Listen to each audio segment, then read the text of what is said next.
I got my hands on the brand new version of Nuphy's low-profile bestseller, the Air75. Will it be third time lucky for Nuphy then? Well, possibly, because this one is so different from the last two that it might as well be a whole different product.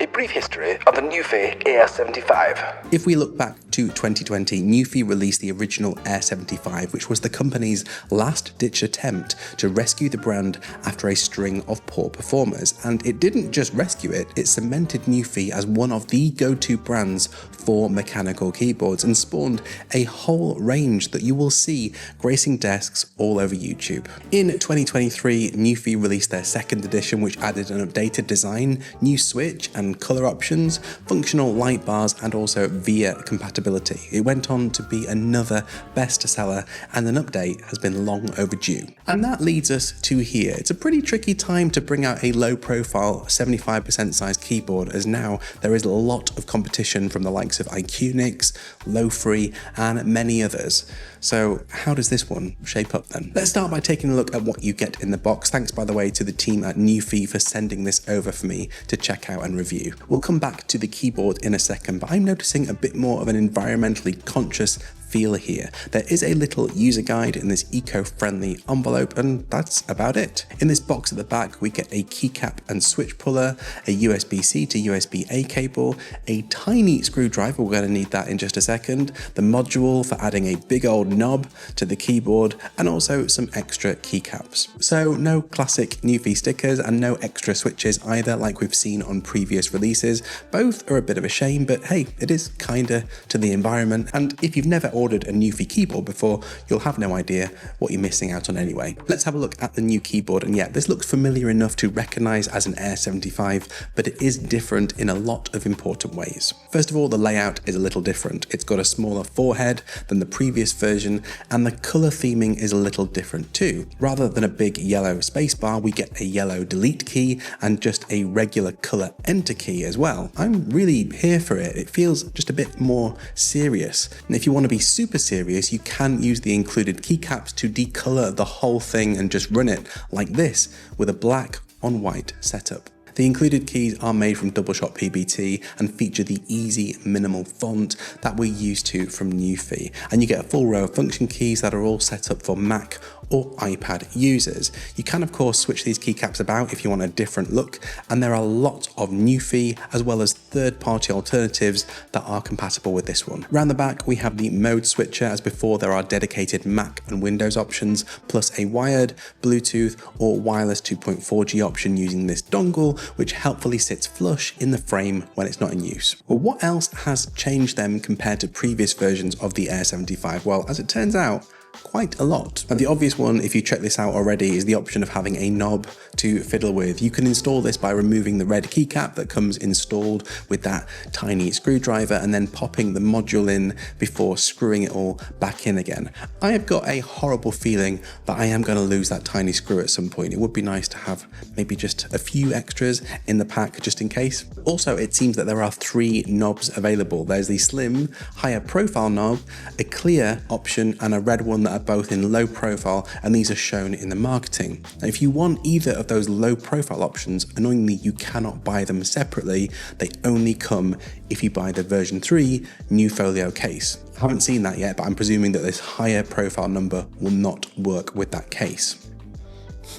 Hello, it's Future Mark here. I'm just editing the video, and I've noticed that in the time that I've had this product to review, Nuphy have actually changed their stance on the knob thing. So now if you buy the Air75 version 3, you'll actually get 3 things. You'll get the default red key that I was showing you earlier on, you'll get the high profile knob, and you'll get a low profile knob that will make it compatible with the new Folio version 3 if you decide to buy it. That's good news for you, but bad news for me as I'm having to just alter the video to make this bit.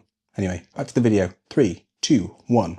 Once this is attached, it works as a volume adjuster straight out of the box, but if you hook the keyboard up to Nuphy's I/O software, you can program it to do all sorts with other software like Lightroom, Adobe Illustrator, or even Paint Shop. Another difference, although the previous S75 model was available in 3 color options, the grey is now gone. With this one, you only get the Nova White and the Nebula Dark colorways available. Now, in terms of layout, and this is a really big one, although I've got the ANSI version version here, Nuphy are releasing an ISO version of the Air75 version 3. These will be available to order a bit later this month. Now, as far as I'm aware, this is the first keyboard Nuphy have ever offered in ISO layout, so they are definitely listening to your feedback, and I think that is a good thing. Next up, this new Air75 is gasket mounted, as well as including a bunch of different soundproofing materials inside the case, and as we'll see, the sound profile of this one is quite different to any previous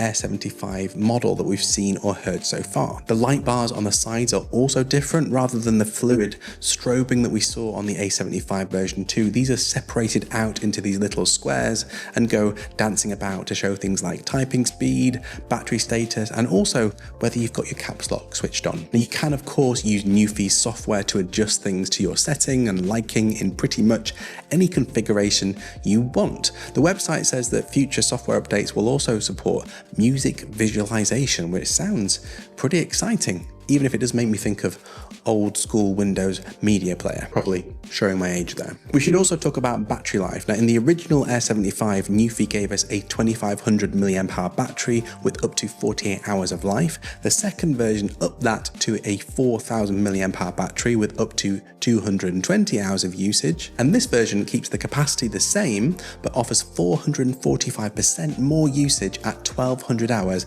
That's with all the lights switched off, by the way. Even with the lights switched on, you're still going to get 60 to 100 hours on a full battery, and that pretty much held up in all of my testing. And this switch design is also different. Nuphy have used the same third generation nano switches that appeared in the Kick 75 earlier this year, and the difference here is, well, a bit of a game changer. These are a full POM construction, the same style that you see in the much loved Low Free Flow and Flow Lite, and they are just as super smooth and very easy to spend hours with when you sat at your desk. Let me show you how this keyboard sounds to type on. Worth noting that I've got the red linear switches installed, although there is a tactile and also a very nice silent set available at launch.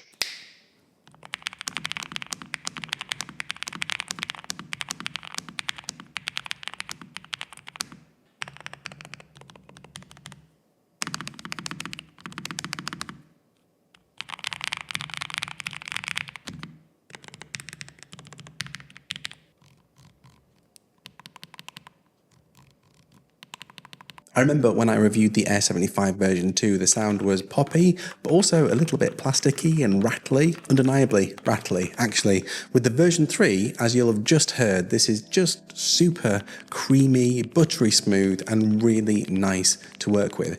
If you've ever tried the Kick 75, it's pretty much the identical sound and feel.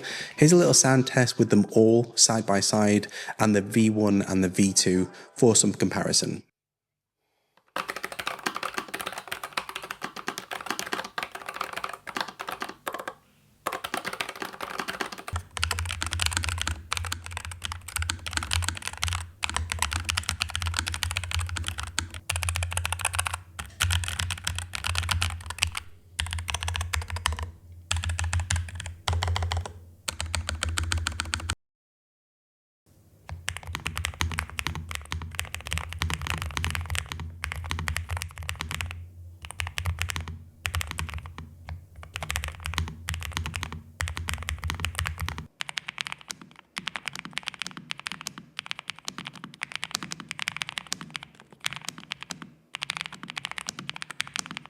Now, there are some other smaller changes that I think are also worthy of note. The Air75 version 3 lets you customize things with Nuphy's proprietary Nuphy IO software, not VIA or QMK. I've used this quite a bit and found it absolutely adequate for my needs, and importantly, very idiot-proof if you're not used to customizing your keyboards in this way. The trademarked air feet are also improved, giving you 3 different typing angles and still allowing you to pop this securely on a MacBook if you want to work with this keyboard in laptop mode, and yeah, it's pretty comfortable. It's also very slightly thinner. At its highest, the height is 26.5 millimeters, 33 millimeters if you're rocking the big knob, and at its thinnest, it's just under 14 millimeters. Now, even though it is a shade thinner. Weight-wise though, it's actually 126 grams heavier than version 2. And to be honest, it's not really that obvious when you've got it in your hands. I'd much rather have that weight trade-off and have the aluminium premium frame here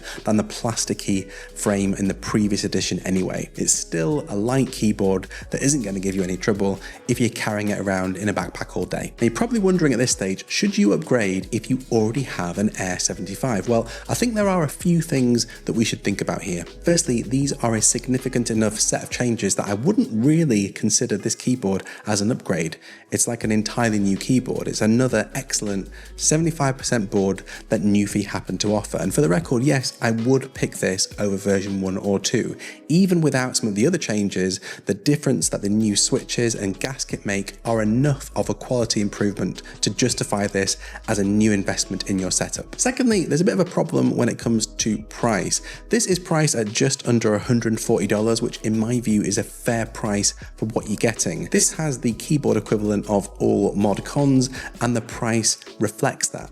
But then there is Nuphy's other new keyboard, which came out earlier this year, the Kick 75, which sounds and feels so similar, and that one is $99. If you're happy with the quirkier looks of the Kick 75 and you're all about typing sound and feel, and perhaps you want the option of making your low profile keyboard into a full height keyboard at some point, you could easily just save yourself the price of some of those swanky accessories and buy the Kick 75 instead. Decisions, eh? In terms of other considerations, well, the same ones that I gave to the previous Air 75 apply here. The board is priced at $140, but you can easily spend lots more if you add on accessories like the new origami style, iPad friendly new folio, and some extra switches or keycaps, maybe a wrist rest or a desk mat. Just keep an eye out for that, because I think the base price is pretty much spot on for this keyboard. It sits at that mid-range tier that is going to be accessible for lots of people, and importantly, allows it to compete with the likes of the low free flow, which at times I found myself mistaking this one for, especially in that all white layout with the metal frame. Another challenge I came across was that I couldn't open up the keyboard to show you what's inside. The cover and base are connected with snap fit clasps that are designed to maintain the structure of the board. Now, when I asked, I was told that forcing these open might damage the case, so Nuphy don't recommend surgery unless it's for official maintenance. That's not great news if you're a fan of modifying your keyboard, and you probably should know about that if you're thinking about buying one. On that note, if you're wanting to pick this one up, it's currently in pre-order over on Nuphy's website, and that will end on July the 10th. And if you use my code, it'll get you $10 off any order that's over $100. And yeah, it'll still work even when the pre-order is finished. If you get in before the pre-order ends, you'll also be rewarded with 30% off all accessories and free shipping, although mysteriously, not on the accessories. As always, folks, if you've got any questions about this one, just let me know in the comments. And if you're looking at alternative low profile keyboards that are on the market at the moment, there's a full rundown of some of the best right over here. See you next time.